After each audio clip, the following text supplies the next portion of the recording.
से इतना दूर रह के बोलूँगा ताकि आपको जो शब्द है वो क्लियर सुनाए दे। और आई होप कि जो संडे को लोग नहीं आए वो चीज़ मिस करेंगे। मैंने काफ़ी तैयारी करी वचन की और प्रभु ने बताया कि मुझे क्या बोलना है, किस विषय पर बोलना है, उसके लिए प्रार्थना करी। प्रभु के साथ एनकाउंटर हुआ, प्रभु के वचनों से बात हुई, बात से जवाब मिला। 4-4, 5-5 घंटे बाइबल पढ़ने के बाद समझ में आया कि कैसे पढ़ना है, क्या करना है।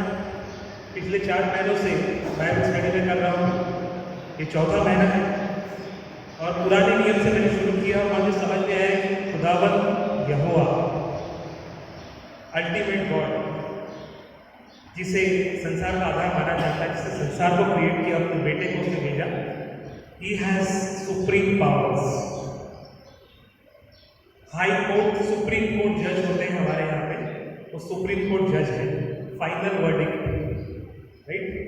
सो ये चीज़ समझ में आई मुझे, और मुझे ही नहीं, केवल जो लोग बाइबल पढ़ते हैं उनसे ही परमेश्वर ने अलग अलग रूप में बात कर ये समझाया होगा कि किस तरह से वचन की ताकत, वचन की सामर्थ कुछ परेशानियों से बाहर निकलने में, जीवन की सच्चाइयों से बाहर निकलने में। और एक कड़वा सच जो है हमारे सामने आज की तारीख में AI, आर्टिफिशियल इंटेलिजेंस, जो वर्ड रील्स में घूम रहा है, व्हाट्सएप में घूम रहा है, शब्दों में घूम रहा है, गूगल में घूम रहा है, सबके मोबाइल में आ गया है। सो ये क्या कड़वी चीज़ है, इसके साथ भी हम थोड़ी चर्चा करेंगे और देखेंगे कि हमारे जीवन में इन वचनों के साथ क्या चेंजेस आते हैं और क्या बदलाव ला सकते हैं और हम कहाँ खड़े हैं इन वचनों के बीच में, और कौन से घाव हमारे ऊपर लागू होते हैं। जो 7 घावों के बारे में आज मैं विचार करने जा रहा हूँ आपके समक्ष, और मेरे पास स्लाइड है, मैंने अपनी प्रेजेंटेशन तैयार करी है और मैं समझता हूँ कि विजुअल प्रेजेंटेशन उसके ज़रिए से जब आप बात करते हैं तो आज की यंग जनरेशन जो मोबाइल में खोई है, टीवी में खोई है, जिनको स्क्रीन पसंद है, जिनको एनिमेशन पसंद है, उन तक भी मैं कनेक्ट हो पाऊँगा, ये मेरा मानना है। प्रभु ने बताया कि आपको किस तरह से वचनों के साथ तैयार होना है। पास्टर सचिन क्लाइव, इनके कुछ मैसेजेस मैं कुछ कई महीनों से देख रहा था, बहुत सुंदर पास्टर हैं, बहुत अच्छे पास्टर हैं, और उन्होंने ये भी बताया कि हमारे चर्च के पासवान कितने मजबूत हैं, जो निशित दास है। उन्होंने नाम नहीं लिया, लेकिन किस तरह वो भी मजबूत है हमारे चर्च में। हर एक कलीसिया में जो पास्टर है उसका क्या महत्व है, क्यों है वहाँ पर, और किस लिए वो उनको नियुक्त किया गया है, सारी चीज़ें उन्होंने बहुत सारे लेक्चर्स में डिस्कस करी है। आप भी जाकर सचिन क्लाइव अगर यूट्यूब पे डालेंगे तो उनके कई लेक्चर्स हैं हमारे पास, और आप सुन सकते हैं जब आपको टाइम मिलेगा। टाइम भी आपको निकालना पड़ेगा, परमेश्वर कहता है कि टाइम नहीं होता मेरे पास, लेकिन हमें निकालना है वो चीज़, ठीक है। तो अब मैं जल्दी जल्दी शुरू करूँगा क्योंकि मैं बोलने के लिए बहुत सारी बातें हैं, स्लाइड बहुत सारी हैं और वक्त कम है क्योंकि 10 बजे से पहले चर्च खत्म करना भी। सबसे पहले आपको जो स्लाइड दिख रही है उसमें आपको टॉपिक दिख रहा होगा, यीशु के 7 घावों का सामर्थ, the power of 7 bones of Jesus. कितने लोग जानते हैं कि प्रभु को कितने घाव हुए थे? ये 7 तो मैंने लिख दिए है ना। बाइबल में 7 चीजों के बारे में साफ साफ बताया गया है। कौन कौन से घाव हैं ये आपको थोड़े बताने पड़ेंगे, तब मैं स्लाइड चालू करूंगा। आप में से 2-4 लोग भी अगर बताएंगे तो मुझे अच्छा लगेगा कि आप लोग ने थोड़ी बाइबल स्टडी करी है। ओके, सर ने बताया सबसे पहले सर का घाव है जो कांटों के जरिए, और कोई? ओके, हाथों का घाव 2 हो गए,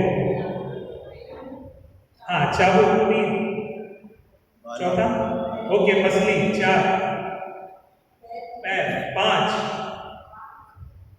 वो बता दिया, 5 हो गए, 5 हो गए, ठीक है। 2 के बारे में हम स्लाइड से डिस्कस करेंगे, ठीक है। 2 के बारे में हम स्लाइड से डिस्कस करेंगे, हम कहाँ पर हैं और कौन सा घाव हमारे ऊपर है, ये आज हम घर लेकर जाएंगे, बच्चे को सोचेंगे, और परमेश्वर ने ये सब करने के बाद हमारे लिए क्या करने वाला है, ये आखिरी की स्लाइड है जो आपके लिए घर जाके आपको पढ़नी है, ठीक है। तो अब मैं शुरुआत कर रहा हूँ, ज़्यादा नहीं आपको परेशान करूँगा, लेकिन एक इजी लैंग्वेज में आप तक मैं, अब हम थोड़ी सी हिस्ट्री देखेंगे, थोड़ी सी चीज़ें देखेंगे कि प्रभु यीशु जब उन घावों को उसके ऊपर ले गया तो कहाँ से वो चल के गया, किन तकलीफों में वो गया, और आज की तारीख में वो रास्ता कैसा दिखता है। ओके, ये आपको एक पिक्चर दिख रहा है यहाँ पर, वाया डोलारोसा, ये हिब्रू में कहा जाता है इस जगह का नाम, और इंग्लिश में इसको कहा जाता है अ पाथ ऑफ पेन।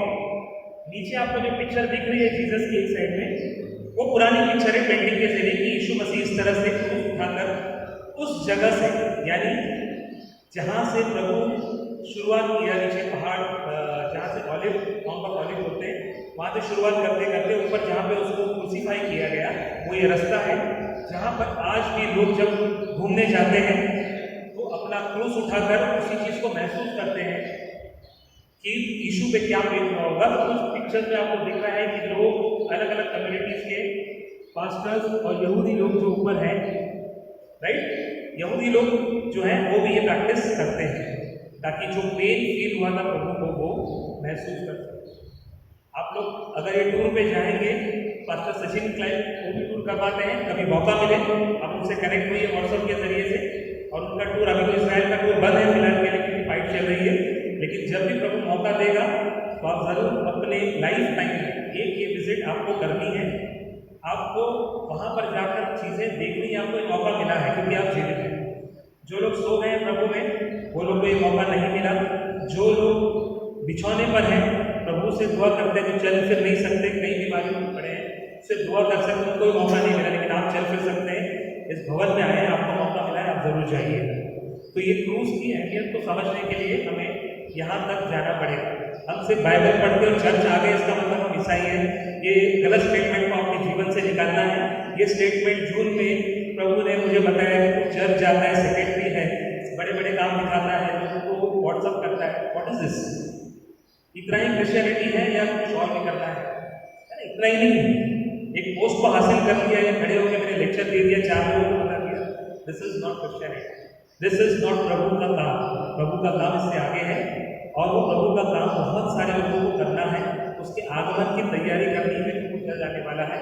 और मैंने अपनी तैयारी शुरू कर दी है कि मुझे अभी चेतावनी मिली है, आपको कब मिलेगी ये प्रभु आपको बताएगा, लेकिन मुझे मिली है, मैंने अपनी तैयारी शुरू कर दी है, अपने परिवार की तैयारी शुरू कर दी, ताकि उस बुलाहट पर जहाँ पर स्वर्ग में हमारे जगह तैयार करी है, मैं वहाँ जाना चाहता हूँ, ये मेरा विश्वास है, और आप सभी जाना चाहते होंगे, ये भी मेरा विश्वास है। ये जो जगह दिख रही है आपको, ये है rock where Jesus was sacrifice. उस पत्थर को जहाँ पर वो पहाड़ था जहाँ पे क्रूस लगाया गया था, वहाँ से वो आर्कियोलॉजिस्ट ने पत्थर निकाला कई साल पहले, और उस पत्थर को एक म्यूजियम में रखा गया है वहाँ पर कि इसी क्रूस के ऊपर वो पहाड़ था, और ये इसी पत्थर के ऊपर वो पहाड़ था और क्रूस वहाँ पर लगाया गया था। लोग वहाँ जाकर प्रार्थनाएं करते, यातनाएं करते, पापों का प्रायश्चित करते हैं। तो ये पत्थर वहाँ पर है, आप जब भी जाएंगे वहाँ पर आप इसके दर्शन वहाँ पर ले सकते हैं, और आप यूट्यूब के माध्यम से या पिक्चर्स के माध्यम से, गूगल से इसे यहाँ पर देख सकते हैं। मैं ये चीज़ें क्यों बता रहा हूँ, क्योंकि प्रभु की यात्रा यहाँ से शुरू हुई, जिसने उसके 7 घाव जो उसके शरीर पर हुए। आज का मेरा टॉपिक मैंने परसों पोस्ट किया था व्हाट्सएप पे, आप सभी ने देखा, मैंने देखा कितने लोगों ने उसको देखा है और कितने लोग सुनना चाहते हैं प्रभु के वचन, वो लोग आएंगे। धन्यवाद आप सब। हमने पहला वचन आज पढ़ा लैवे व्यवस्था 7:11, क्योंकि शरीर का प्राण लहू में रहता है, और उसको मैंने तुम लोगों को वेदी पर चढ़ाने के लिए दिया है कि तुम्हारे प्राणों के लिए प्रायश्चित किया जाए, क्योंकि प्राण के कारण लहू ही से प्रायश्चित होता है। राइट, हम लहू के कारण ही हम क्या होते हैं, सैंक्टिफाई होते हैं। हमारा प्रायश्चित यानी हम माफी जो मांगना चाहते हैं वो लहू के द्वारा होते हैं। और किस तरह होगी ये आगे आने वाले वचनों में आप गहराई से देखोगे। हमारा ये पुराना नियम था, नए नियम में यही वचन को और संक्षिप्त में प्रभु यीशु के टाइम में बताया गया है रोमियो की पत्री में 3:25 में कि उसे परमेश्वर ने उसके लहू के कारण, उसे परमेश्वर है, उसे मतलब प्रभु यीशु, याद रखिए जब यहाँ पर उसे जो संदर्भ दिया गया है प्रभु यीशु को, परमेश्वर ने उसके लहू के कारण एक ऐसा प्रायश्चित ठहराया जो विश्वास करने से कार्यकारी होता है कि जो पाप पहले किए गए और जिनकी परमेश्वर ने अपनी सहनशीलता से आनाकानी की, उनके विषय में वो अपनी धार्मिकता प्रकट करें। अब ये जो वर्ष लिया गया है ये गूगल से मैंने लिया है, हिंदी बाइबल से लिया है, लेकिन अलग अलग बाइबल्स में थोड़ी जो इसके शब्द हैं वो अलग अलग हैं। और जब बाइबल स्टडी मैंने चालू करी पास्टर सचिन क्लाइव के साथ, उन्होंने बताया कि ये जो बाइबल्स हमारी यहाँ पर जो प्रिंटेड है ये सफिशिएंट नहीं है, क्योंकि इसमें सिर्फ हमको जो शब्द दिए गए हैं उसका ट्रांसलेशन नहीं है। ओरिजिनल हिब्रू जो बाइबल है राइट, उसके अंदर जो वर्ड दिए गए हैं उसमें डीप मीनिंग दिए गए हैं। उन्हीं शब्दों के जो यहाँ दिख रहे हैं उसमें अलग अलग मीनिंग देकर हमको समझाया गया कि जीवन से ये शब्द कैसे जुड़ते हैं। तो आपके पास इंग्लिश ट्रांसलेशन बाइबल होनी चाहिए। अगर नहीं है घर में या हिंदी ट्रांसलेशन बाइबल नहीं है, आप एक मंगा लें। 700-800 रुपये की आएगी, आपके लिए बहुत बड़ी बात नहीं है। गूगल से, अमेजोन से आप बहुत सारी चीज़ें मंगाते हैं। एक बाइबल आपके घर में आपको मंगानी है, आपको मंगा के रखनी नहीं है, पढ़नी भी है। और ट्रांसलेशन उसमें बहुत अच्छे से दिया हुआ है, कौन सा शब्द किस वचन से रिलेटेड है। ठीक है, एक एक चैप्टर करके आप रीड करेंगे तो आपको समझ में आएगा। हम आगे चलते हैं। अब ये जो तस्वीर आपके सामने है, मेरे वचन की शुरुआत मैं कर रहा हूँ, जो वचन पढ़े गए। सबसे पहला जो नवे वर्ष का वचन पढ़ा गया, पहले के जमाने में जब वेदी पर प्रभु को या यहोवा को हम जब भेंट चढ़ाते थे, मेमने के रूप में उसको काटकर, जो पहला मेमना होता था निष्पाप, जो पैदा हुआ घर में, यानी पहले के जो घरों में भेड़ बकरियां जो होती थी, खासतौर भेड़ जिनका मैं जिक्र कर रहा हूँ, लैम्प, इंग्लिश में लैम्प कहा गया है, वहाँ पर इनोसेंट जो भेड़ है, यानी किसी भी भेड़ का पहला साल में जो बच्चा पैदा हुआ, दूध पीता हुआ, उसको लेना है और उसको बलि देना है, क्योंकि वो बिल्कुल प्योर है। यहोवा की वेदी पर कौन जा सकता है? सिर्फ याजक जा सकते हैं, और याजकों को ही परमिशन है। याजक का मतलब है जो धर्मगुरु, हमारे यहाँ पास्टर है जिसको हम धर्मगुरु कह सकते हैं आज की तारीख में, वो इस वेदी पर चढ़ सकते हैं। कि वेदी पर हमको चढ़ने की इजाजत नहीं है, लेकिन हम फिर भी अपने पाप में जीवन को लेकर यहाँ पर आते हैं हर संडे। पास्टर हर संडे बताते हैं ब्रेड एंड वाइन, उसके लहू और उसके बदन के द्वारा खाने से हमारे पाप क्षमा और विश्वास के द्वारा जब हम आते हैं इस वेदी पर, तो परमेश्वर से कनेक्ट होते हैं। उस वेदी इतनी प्योर है, ये वेदी भी उतनी प्योर है। भले आपको एक कपड़ा दिख रहा होगा, लेकिन ये कपड़ा नहीं है। आप किसी भी मंदिर की चौखट में चले जाइए, वहाँ पर एक बाउंड्री बनी हुई है, and no common people are allowed to touch और even visit beyond that line. आप समझ रहे हैं? आप समझ रहे हैं? कोई भी मंदिर मस्जिद की बात मैं कर रहा हूँ, ये हमारा चर्च है, सबके लिए खुला है, किसी को रेस्ट्रिक्शन नहीं है। लेकिन इस वेदी के लिए बहुत बड़ा रेस्ट्रिक्शन है, ये समझना पड़ेगा। जब आप वचन पढ़ते हैं, समझते हैं, तो आपको इसकी गहराई और इसकी जो पावर है और इसकी ताकत है वो आपको समझ में आएगी। हर संडे, फर्स्ट संडे आके हमने होली कम्युनियन ले लिया, हम बहुत पवित्र हो गए, पूरा महीना हमारे पाप माफ हो गए। नहीं, गलत फहमी निकालनी पड़ेगी हमको और हम आगे चलेंगे। इस वेदी पर जो मेमना दिखाया गया है, पहले के याजक क्या करते थे? एक मेमना लेते थे, और जिनको पाप बलि देनी है, 3 प्रकार की बलियां होती थी मोस्टली, पाप बलि, होम बलि और एक और थी, तीन टाइप की बलि। तो उसमें पाप बलि के लिए मेमने को चढ़ाना पड़ता है, परमेश्वर से माफी मांगने के लिए। आज की तारीख में हमें कोई ऐसी बलि देने की जरूरत नहीं, क्योंकि प्रभु यीशु मेमने के रूप में हमारे लिए बलि दे चुका है। आपको रिलेट करना पड़ेगा कुछ चीज़ों को जो मैं बोल रहा हूँ। प्रभु यीशु हमारे लिए मेमने के रूप में बलि दे। वहाँ पे मैंने जो तस्वीर लगाई है, प्रभु यीशु मेमना, हमें कई बार ये शब्द क्रिसमस के टाइम सुनाई देता है कि ये मेमना हमारे लिए, so that is a lamb, pure lamb, sacrificed, और हमारे लिए वो बलि दे चुका है। तो याजक लोग क्या करते थे? इस मेमने को लेकर के उसके सर पे हाथ रखते थे, और उसके सर पे हाथ रखने के बाद सारे पाप जो उस मनुष्य के हैं वहाँ पर माफी के लिए बोले जाते थे वेदी के सामने, और उस मनुष्य की पाप की जो माफी है वो उस मेमने के सर पर लाई जाती थी, और मेमने की बलि देकर उस वेदी पर उसको बलि दिया जाता था। That was the rule. उस समय परमेश्वर को बलि देने का रूल यही था, और परमेश्वर इससे खुश होता था, पापों की माफी आपको दी जाती थी।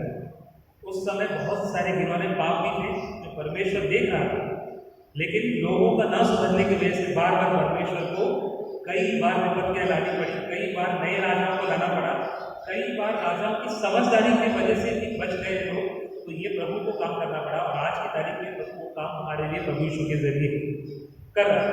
ये चीज़ हमें समझ नहीं। हम आगे चलते हैं। पहला भाव सर ने बताया था कि मुकुट का भाव है। जब प्रभु यीशु को वहां से उस रास्ते से ले जाया गया, मैं फिर से वो स्लाइड पीछे करता हूँ।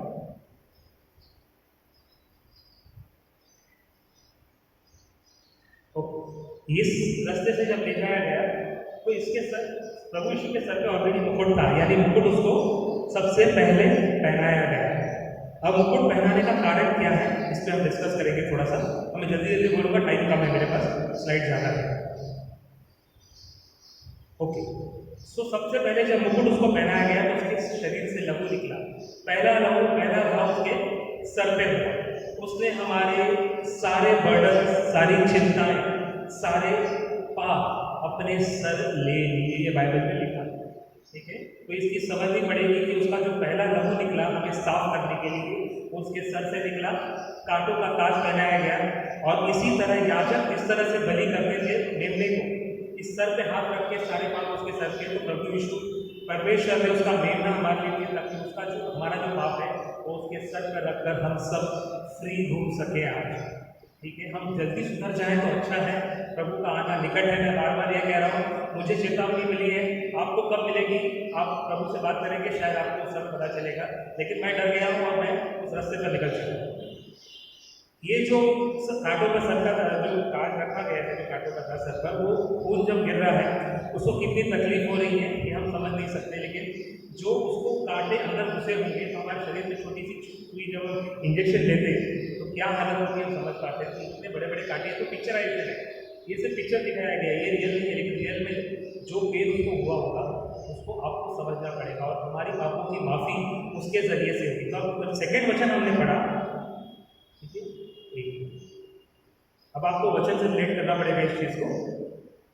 इस वचन को हमने पढ़ा, इसमें एक शब्द लिखा है कि उसे परमेश्वर ने उसके लहू के कारण एक ऐसा प्रायश्चित ठहराया जो विश्वास करने से कार्यकारी होता है, जो विश्वास करने से कार्यकारी होता है। इसका मीनिंग इंग्लिश में अगर हम देखेंगे, ये हम प्रभु यीशु पे अगर विश्वास पूरी तरह से कर लेते हैं कि he is only a saviour, तो उसका ब्लड क्या होता है? एक्टिव हो जाता है, कार्यकारी हो जाता है। और इसी लाइन को मैंने उस स्लाइड में लिखा है, यीशु का लहू जो विश्वास करने से कार्यकारी हो जाता है। ये आखिरी तक जो भी स्लाइड चलेगी इसी वचन को लेकर चलने वाली है। प्रभु का लहू कब एक्टिवेट होगा? मैं साइंस स्टूडेंट में हूँ, किसी एक्सपेरिमेंट को करने के लिए कुछ चीज़ें मिलानी पड़ती हैं, सर जानते हैं, सर के कॉलेज में, तब वो एक्टिवेशन चालू होता है।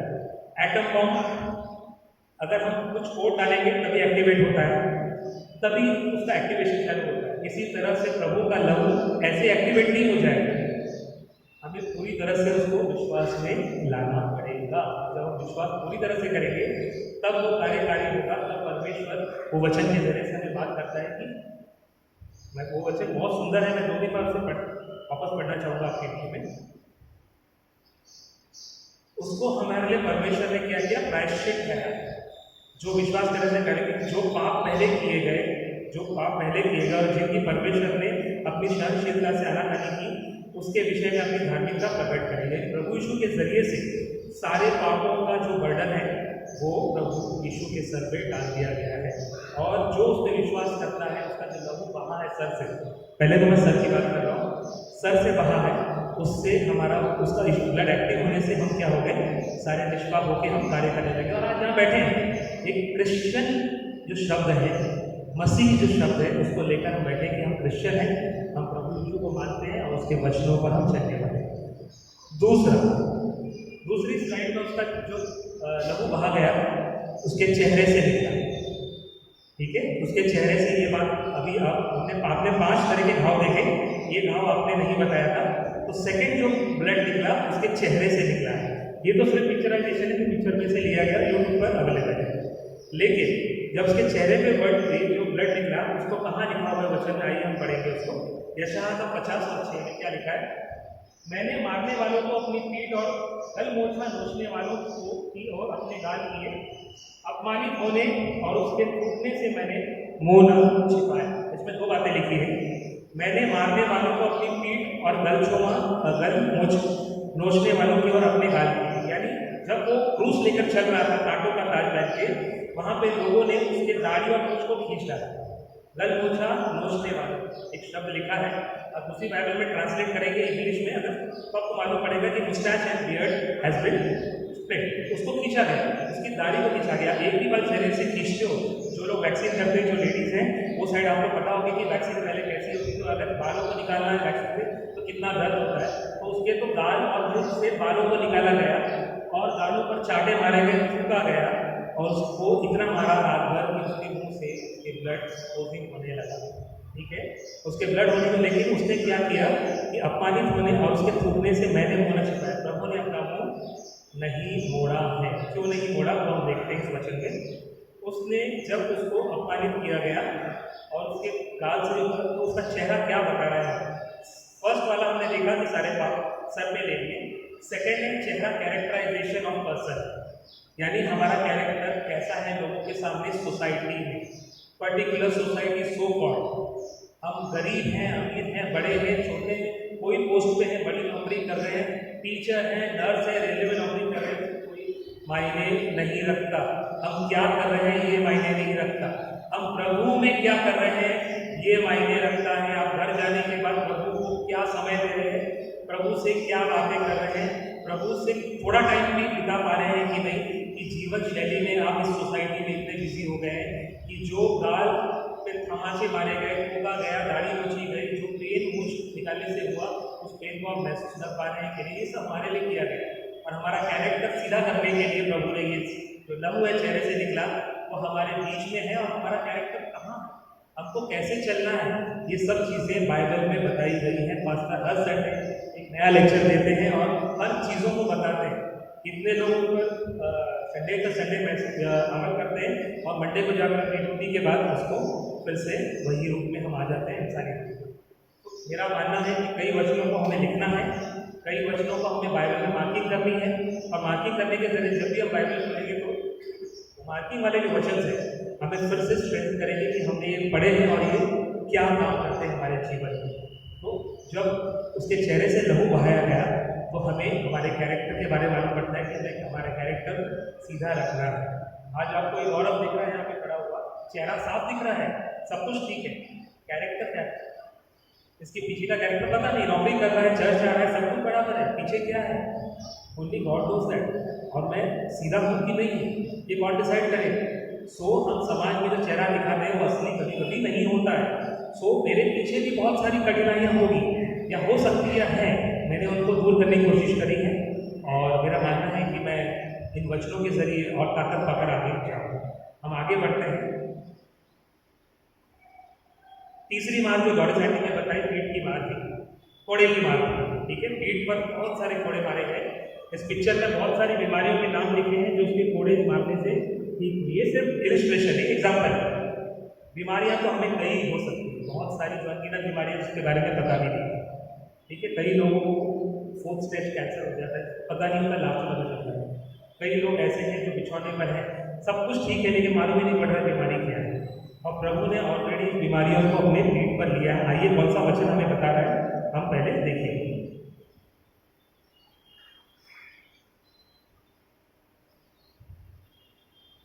यशायाह 53:5, यशायाह 53:5, उसमें यशायाह ने पहले ही भविष्यवाणी कर दी थी कि हमारे पापों की जो माफ़ी है या हमारी बीमारियों का जो चंगा होना है प्रभु यीशु के जरिए होना है। और किस तरह होगा, परंतु हमारे अपराधों के कारण घायल किया गया, हमारे अधर्म के कारण कुचला गया, हमारी शांति के लिए उस पर ताड़ना पड़ी कि उसके कोड़े खाने से क्या हुए, हम लोग चंगे हो गए। कहाँ लिखा है, यशायाह 53:5 में है। सो ये पहले ही बताया गया है। अगर हमने वो पहले नहीं पढ़ा है तो हमें प्रभु यीशु के मार खाने का जो अर्थ है, वहाँ पर जो कोड़े खाए, या गुड फ्राइडे को हम जब वचन पढ़ते हैं 7 मारियों में, तो कोड़े खाने का मतलब हमें समझ में नहीं आएगा। आइए इसका रियल मीनिंग मैं बताता हूँ। कितनी सारी बीमारियां ऐसी हैं जो हमारे लिए अनगिनत और जो हमारे समझ से परे हैं, लेकिन जब हम इस बीमारियों को प्रभु के सामने रखते हैं, स्नेही पर रखते हैं, उस मुकुट के जो ब्लड को हम समझते हैं, उस चेहरे के ब्लड को समझते हैं, कोड़े खाने हुए पीठ पे जो ब्लड निकला है उसको हम समझते हैं। 3 प्रकार का ब्लड वायर है, याद रखिए, और 4 बाकी है जो आपके जीवन में काम करने वाले। आप कहाँ खड़े हैं ये आपको लास्ट में पूछूंगा, कोई ना कोई। ठीक है, तो 3 तो मैंने बता दिया।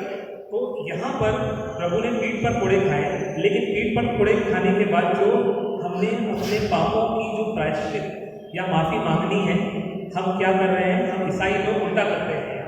एक स्टेटमेंट आप नोट करेंगे कि हम प्रभु के पास जाकर पहले हमारी बीमारियों की माफ़ी या बीमारियों ठीक होने की प्रार्थना करने लग जाते हैं। आज मुझे बुखार है, आज मुझे पाँव में लग गया, आज मुझे यहाँ दुख रहा है, आज मैं हॉस्पिटल में हूँ, तो हम पहले क्या करेंगे, जाकर बीमारियों की माफ़ी पहले मांगेंगे। और आप लोग ठीक नहीं होते, 1 हफ्ता हो गया बीमारी ठीक नहीं हो रही है, 2 हफ्ता हो गया, क्या हो गया, हमारी प्रार्थना नहीं सुन रहे, क्यों नहीं सुन रहे भाई? कुछ तो गड़बड़ है, देयर इज सम मिस्टेक। हम क्या कर रहे हैं? सो बाइबल में क्लियरली लिखा गया है कि पापों जो हमारी जो बीमारी की माफी है उससे पहले हमें पापों की माफी मांगनी है। और कौन सा वचन हमें बताता है? हम पहले पापों की माफी मांगनी है, उसके बाद ही बीमारी। देखो, कोई लोग एक झोले के मारे हुए को खाट पर रखकर उसके पास ले आए। यीशु ने उसका विश्वास देखकर उस झोले के मारे हुए से कहा, हे पुत्र, ढाढ़स बांध, तेरे पाप क्षमा हो। उसने उसको नहीं कहा कि तेरी बीमारी चंगी होगी। सबसे पहला शब्द उसने कहा, ढाढ़स बांध, तेरे पाप क्षमा हुए। तो जब हम प्रियो बीमार होते हैं, किसी भी तकलीफ में है, सबसे पहले प्रभु से हमें माफी मांगने की जरूरत है हमारे पापों की। हमारा पाप बीच में खड़ा है, बहुत सारे पाप है, एक पाप नहीं है। और उसके बाद हमारी बीमारी है। सो आप डायरेक्ट बीमारी के पास नहीं जा सकते माफी के लिए। You will not get the healing, आपको बीमारी की चंगाई मिलेगी नहीं। सो आपको ये वचन ध्यान रखना है। और उसके बाद उसने उस झोले के मारे उससे कहा, उठ, अपनी खाट उठा और फिर चल गया। उसने सेकेंड बार में कहा, पहली बार में कहा कि तेरे पाप क्षमा हुए। और यही चीज हमको करनी है, ठीक है। सो आपने देखा कि 3 उल्टा चल रहा है, सॉरी।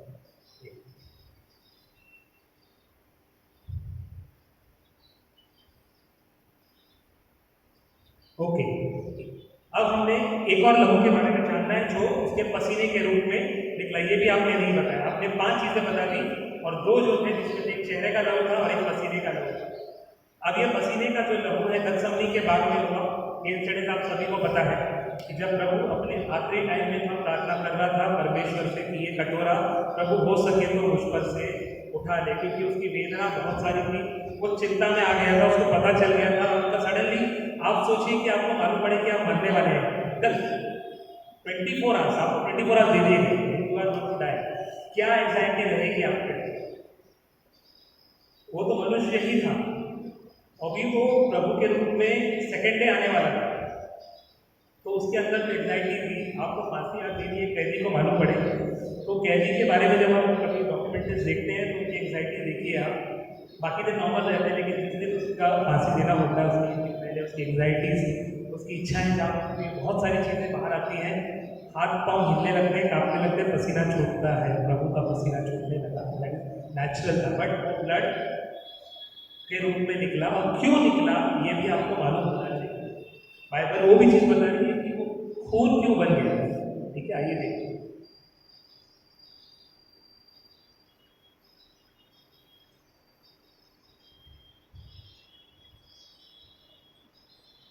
उत्पत्ति से हम मालूम करेंगे कि उसका पसीना जो है खून क्यों बन गया। जल्दी जल्दी खून का मतलब बहुत साइड है, 5 मिनट और दीजिए प्लीज। और आदम से उसने कहा, तूने तो अपनी पत्नी की बात सुनी और जिस वृक्ष के फल के विषय में मैंने तुझे आज्ञा दी थी, तूने उसे खाना तो उसको तूने खाया, इसलिए भूमि तेरे कारण शापित हुई। आदम के कारण भूमि शापित हुई। वर्ड याद रखिए, मैं जो बोलते जा रहा हूँ। तो उसके ऊपर जीवन भर दुख के साथ खाया करेगा और वह तेरे लिए कांटे और उटारे उगाएगी, और तू खेत की उपज खाएगा और अपने माथे के पसीने की रोटी, अपने माथे के पसीने की रोटी खाया करेगा।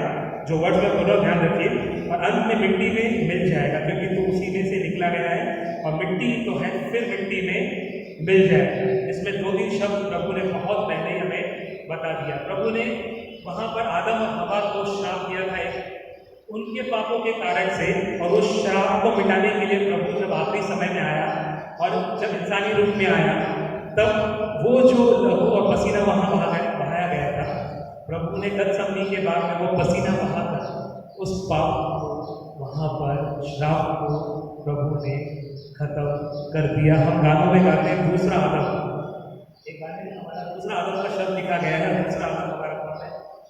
प्रभु यीशु। हालेलुया, प्रभु यीशु। सच में उसका नाम लेने से इतनी खुशी होती है।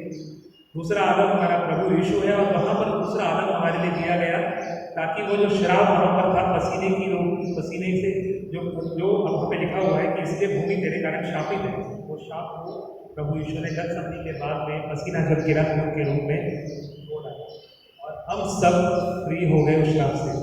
और हमारे कारण अब धरती शापित नहीं होगी, क्योंकि क्राइस्ट का सेकंड कमिंग नजदीक है, हमें तैयारी करनी है। आइए आगे चलते हैं। तो ये पसीने के रूप में जब वहाँ पर हमारे लिए जब पसीना बहाया गया तो वो किस रूप में काम कर रहा है, नीचे क्या लिखा है, यीशु का लहू में विश्वास करने से कार्यकारी हो गया। तो विश्वास करा हमने कि उसके सर से खून निकला, विश्वास करा कि उसके गालों पर तमाचे मारे गए, विश्वास करा कि कोड़े लगे और हमारी चंगाई हुई, विश्वास किया कि उसका लहू जो पसीने के रूप में बहा उससे हमारी धरती का श्राप और हमारा श्राप खत्म हुआ। तो ये सारे विश्वास जब हम कर लेंगे तब क्या होगा, उसका लहू एक्टिव हो जाएगा। कैसे एक्टिव होगा, उसके विश्वास करने से। आप सब विश्वास कर रहे हैं इस बात को, और जब आप विश्वास अपने जीवन में करेंगे तभी उसका लहू एक्टिव होगा। एक्टिव यानी काम करेगा आपके जीवन में। उसके लिए दो चीजें बताई गई है, पहले पापों की माफी आपको मांगनी है प्रार्थना में, और उसके बाद अपनी बीमारी की। ये आपको उल्टा नहीं करना है, उल्टा आपने किया तो आप प्रार्थना करते रह जाएंगे लेकिन प्रार्थना का उत्तर आपको नहीं मिलेगा। प्रभु आपको देख रहा है। आगे बढ़ते हैं, 10 बज रहा है। यीशु का लहू विश्वास करने से अब उसके हाथों का जो बताया गया है, जैसे आप लोगों ने बताया कि हाथों में कील लगाई गई, उसके हाथों से भी लहू निकला। हर एक यहाँ पे जो बैठा है बंदा है, बंदा मैं शॉर्टकट में बता दूंगा क्योंकि स्लाइड ज़्यादा है मेरे पास। हाथों का काम जो है हमारा, हर एक को एक एक टैलेंट दिया गया है। सर को शिक्षक का काम दिया गया है, वो पढ़ाई करवाते हैं, स्टूडेंट्स के लेक्चर्स लेते हैं और हाथों में उनकी तासीर है कि वो लिख कर अपने जो भी ज्ञान है दूसरों तक पहुँचाते हैं। मुझे संगीत का ज्ञान दिया गया है, मैं अपने हाथों के जरिए से संगीत बजा करके बहुत लोगों को सिखाता हूँ और प्रभु की महिमा करता हूँ। सिस्टर रेलवे में भी बहुत सारी चीज़ों के टिकट और पैसों का जिम्मेदारी दिया गया था, सिस्टर के पास वो उनके हाथों का जो काम है वो आशीषित हुआ। ये सब काम आशीषित क्यों हुआ, क्योंकि आप परमेश्वर की ओर मुड़ गए हैं, आपने ये वचनों को पढ़ा है, आपने अपने पापों की माफी मांगी है, उस लहू को एक्टिव होने के लिए मजबूर किया है। और ये जो हाथों के काम है, अलग अलग लोग अलग अलग चीज़ें करते हैं लेकिन हाथों के जरिए बरकत आती है। और भी स्लाइड है उसमें नहीं बताऊंगा कि बहुत लंबा हो जाएगा लेक्चर, किसी दिन हम डिस्कस करेंगे और जब मौका मिलेगा मुझे। हाथों के काम आपके जो है वो सुरक्षित रहना चाहिए, इसके लिए प्रभु बहुत सारे बाइबल में बताता है, लेकिन मैं आपको रेफरेंस दे दूंगा, घर जाकर आप रीड कर सकते हैं। हाथों के काम आपके सुरक्षित रहने चाहिए, जो आपने कमाया है सुरक्षित रहना चाहिए। इसके लिए प्रभु की ओर आपको होना है और उसके लहू जो हाथ से बहा है उस पर आपको ध्यान रखना है। आगे की स्लाइड में हम चलेंगे। उसके पाँव से बहने वाला लहू। हमारे कदम जो चलते हैं, कहाँ चलते हैं, किस में उठते बैठते हैं, जैसे चेहरा हमारा चरित्र है, हमारे कदम को कहाँ रोकना है ये हमें सीखना पड़ेगा। और ये जो लहू है पाँव का, तो पाँव में से बहा है, उसको हमें ध्यान रखना है कि हम चलें तो कितनी चाल चलनी है, कैसी चाल चलनी है, मसीहत से चाल चलनी है। पौलुस हमें उनके वचनों में बताता है। आप बाइबल रीडिंग थोड़ी तो आपको रोज करनी है। बाइबल रीडिंग करना ये नहीं है कि आप बाइबल रीड कर दिया उड़ गए, लेकिन प्रभु आपसे बात करेगा। जब मैंने अपनी पर्सनल गवाही दी हो थोड़ी सी कि जब मैंने बाइबल रीडिंग शुरुआत करी, मुझे लगा कि वचन पढ़ने में डिफिकल्टी हो रहा है, क्योंकि समझ में आ रहा है लेकिन बात नहीं कर रहा है वचन। थोड़े चैप्टर पढ़ने के बाद आगे से ऐसे वचन आने लगे जो मेरे जीवन में ही हो गए, और मैं गलत खड़ा हूँ, कहाँ खड़ा हूँ, वचन बता रहा है, वहाँ खड़े, और मैं बहुत घबरा गया, बाइबल बंद कर दिया। मैं ऑफिस में था, मेरी पत्नी को भी ये बात नहीं मानी। कंप्यूटर खोलने के बाद वो ऑफिस को मैंने बाइबल बंद कर दिया, क्योंकि मैं वहाँ पे काम नहीं कर रहा था। 4-4 घंटा से बाइबल रीड कर रहा था। 4 घंटा बाइबल रीड करने के बाद परमेश्वर ने आपको बता दिया कि आपको ये सब चीज़ें दुनिया भी है, कमा रहे हो, इतना गाड़ी है बड़ी तुम्हारे पास, चर्च में सेक्रेटरी बन के खड़े हो, ये सोने की चेन पहनी है, उसका कोई मतलब नहीं। सब चीज़ें नाशमान है, खत्म। ये क्यों पहना है, तो क्या है, वचन हमें बता रहे हैं खड़े खड़े, कुछ भी नहीं हो समझ में आ रहा है क्या करना है। वचन और आगे बताते गया बॉस कि मैं रॉन्ग हूँ, मैं कहाँ रॉन्ग हूँ ये बता दिया, और मुझे उसकी छोटी पड़ गई। सोशल मीडिया छोड़ना पड़ गया। सोशल मीडिया के अलावा कुछ चीज़ें छोड़नी पड़ गई मुझे, क्योंकि मैं रॉन्ग हूँ। और प्रभु ने बोला बचना है तो यही एक मौका है आपको। पवित्र आत्मा में एक लेक्चर देता, जब मुझे मौका मिलेगा तो ही मौका देता पवित्र आत्मा आपको बचने के लिए। बहुत सुंदर लेक्चर है, जब भी मौका मिलेगा स्लाइड के जरिए आप तक पहुँचा। तो प्रभु ने कहा ये सब चीज़ दुनिया की है, तेरे कोई मतलब नहीं है, तो तुझे मैं दे दूँ, तो मेरे पास आएगा कब और कब बचेगा, ये अभी मेरा टाइम है, अभी तेरे पास बहुत सारे जीने के लिए। सो मैं वहाँ समझ गया और मैंने अपनी यात्रा शुरू करी। आप भी प्रभु के वचन पढ़ेंगे, कहीं ना कहीं आपको बता देगा। मैं आगे बढ़ूँगा, बहुत सारे वचन हैं। लास्ट उसमें जो लहू बहा है उसके पसली में से बहा। लास्ट वचन आपके रूप में शेयर कर रहा हूँ कि पसली में से बहा है। आदम की पसली निकाल के क्या किया गया है, बता दें। हवा को बनाया। ओके, हवा को बनाया यानी उसकी पत्नी को बनाया गया। अब उसकी पत्नी को वहां पर बनाया। हम सबके बीच में एक वचन आपके बीच में लेके आता हूँ, ठीक है। अब ये वचन हमको पढ़ना है। पहला पत्रस, ओके। क्योंकि बीते युग की उन पवित्र महिलाओं का अपने आप को सजने संवारने का यही डर था, जिनकी आशाएं परमेश्वर पर टिकी हैं। वह अपने अपने पति के अधीन वैसे ही रहा करती थी जैसे इब्राहिम के अधीन रहने वाली सारा, जो उसे अपना स्वामी मानती थी। तुम भी बिना कोई भय और डर से, माने यदि नेक काम करती हो तो उसी की बेटी यानी परमेश्वर की बेटी हो। बहुत सुंदर वचन पत्नियों के लिए दिया है। फसली से पत्नी को हवा को बनाया। कई पत्नियां इस बार हमारे अपने पति हैं, कई बार पति और पत्नी में क्लेश हो जाता है, कई बार कई चीज़ों को लेकर झगड़ा रहता है, कई बार फाइनेंशियल कंडीशन को लेकर रहता है, बात डिवोर्स तक पहुंच जाती है, कई बार घर में बच्चों को लेकर झगड़ा हो जाता है, कई बार एक दूसरे के सहमति विचारों में नहीं मिल पाती है, कई बार तुम्हारे काम अलग, ऑफिस से टाइम नहीं दे पाते। ऐसे कई बहुत सारे कारण हैं। और इसी कारण के कारण परमेश्वर कहता है कि जब पसली से, आदम की पसली से हवा को बनाया गया, यहाँ पसली में जब उसका लहू बहा, उस लहू से हर पति को अपने पत्नी को कवर करना है।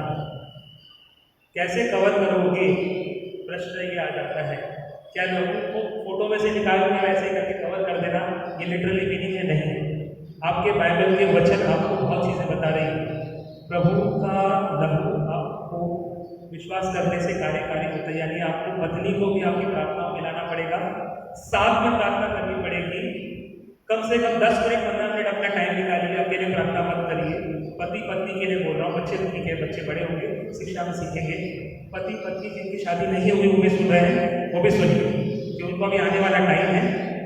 असमान जुए में न जुड़ना, अपनी पत्नी को अपने ही समाज से चुनकर लाओ, ये प्रभु का वचन है। आपको समझना है इसको। तो आप बाद में जब ये सब टॉपिक्स निकलेंगे, मैं आपको जब भी मुझे मौका मिलेगा मैं लेके आऊँगा। तो हर पति को अपने पत्नी को लहू में कवर करना है। और हर पति को क्या करना है, देखिए, ऐसे ही हो कि पति तुम भी अपनी पत्नियों का साथ समझदारी पूर्वक रहो, उन्हें निर्मल समझकर उनका आदर करो, जीवन के वरदान में उन्हें अपना सह अधिकारी भी मानो। बहुत बड़ी लाइन है, बाइबल में लिखा है, मैं नहीं कह रहा हूँ। जीवन के वरदान क्या है? आपको बहुत सारी चीजें मिली है, बड़ा घर, बड़ी गाड़ी, बंगला, काम, पैसा सब मिला है। ये सब पति का ही नहीं है, but equally distributed to wife, क्योंकि उसकी पसली से बनी है। पसली किसका हिस्सा है? आदम का हिस्सा है। तो आपको अपनी पत्नी को अपना शरीर का हिस्सा मानना है और तुम्हारी प्रार्थनाओं में बाधा न पड़े। आप कितनी भी प्रार्थना के लिए कर लो, पत्नी को साथ देकर अगर प्रार्थना नहीं करोगे, सब परिवार प्रार्थना नहीं करोगे, तो आपकी प्रार्थनाओं में बाधाएं आएंगी। ये वचन आपको बोल रहा है, आपको सीखना है। इसके आगे भी बहुत सारा चीज़ है, मैं 10 मिनट के लिए आखिरी की स्लाइड आप तक पहुंचाऊंगा। तो 7 तरीके के मैंने घाव बताए आपको। पहला घाव सर से, जो सर ने बताया था। दूसरा घाव चेहरे से, जो हमारा कैरेक्टर बता रहा है। तीसरा घाव पीठ में से, जितने कोड़े खाए बीमारियों के लिए अलग अलग बीमारी चंगी हो गई। चौथा उसके हाथों से। पांचवा पसीने के रूप में, पांचवा पाँव में एग्जैक्टली। और छठवा जब यहाँ पर पसली में धोखा गया उसका भारा, तब हमें जो लहू मिला उसके जरिए से। और ये सब लहू कब कार्यकारी होगा, ये भी लिखा है कि यीशु का लहू जो विश्वास करने से कार्यकारी हो जाता है। और ये सब जब आप करोगे तो परमेश्वर, एक आखिरी स्लाइड है उसके बाद आप ले सकते हैं। ये सब चीजें आपने कर ली, ये वचनों को मान लिया, ये पढ़ लिया और ये वचन में आ भी गए, बाइबल रीडिंग स्टार्ट कर दी, प्रभु का आने की तैयारी कर दी, तो परमेश्वर आपके लिए क्या करेगा? ये होमवर्क है आपके लिए। ये स्लाइड है, एक मैं आपको स्लाइड बता देता हूँ ताकि आपको घर जाकर वचन पढ़े, क्योंकि वो बड़े हैं वचन और टाइम हमारे पास कम है।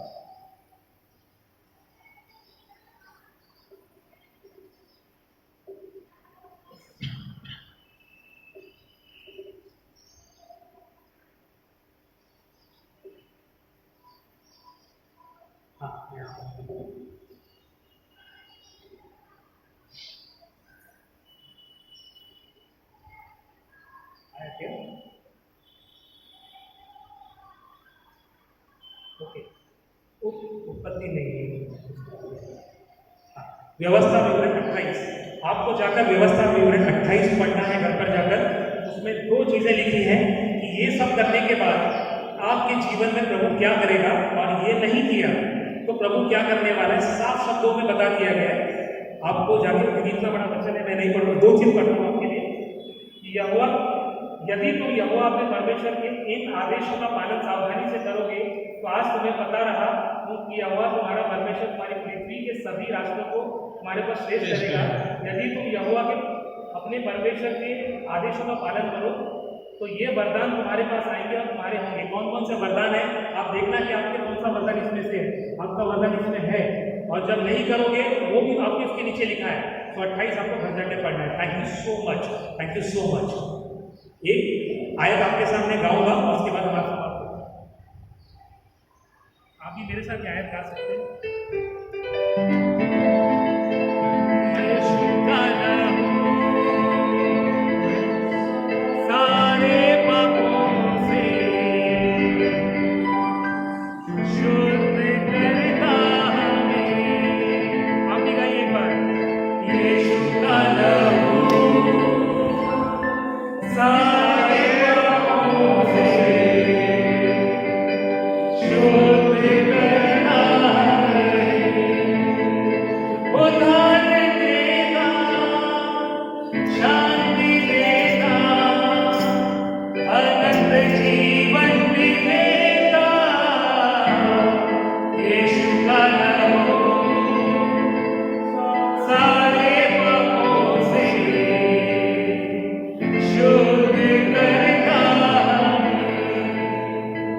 धन्यवाद तेरे सुंदर वचन के लिए प्रभु। तूने तेरे लहू के जरिए बताया कि हमको अपना जीवन किस तरह से बोलना है। तेरे वचनों को पढ़ने के बाद मेरा लहू कार्यकारी हो जाता है और अपने जीवन में तो हम उसका अमल करें, अपने ऊपर लाएं, ताकि सारे गुनाहों से हम बच जाए। और प्रभु तेरी ओर से हमारी जो प्रभु पवित्र आत्मा दी गई है उस पर चले और अपने जीवन को तेरी आने की तैयारी के लिए करें। धन्यवाद। आमीन। थैंक यू, धन्यवाद देते हैं गौरव के लिए।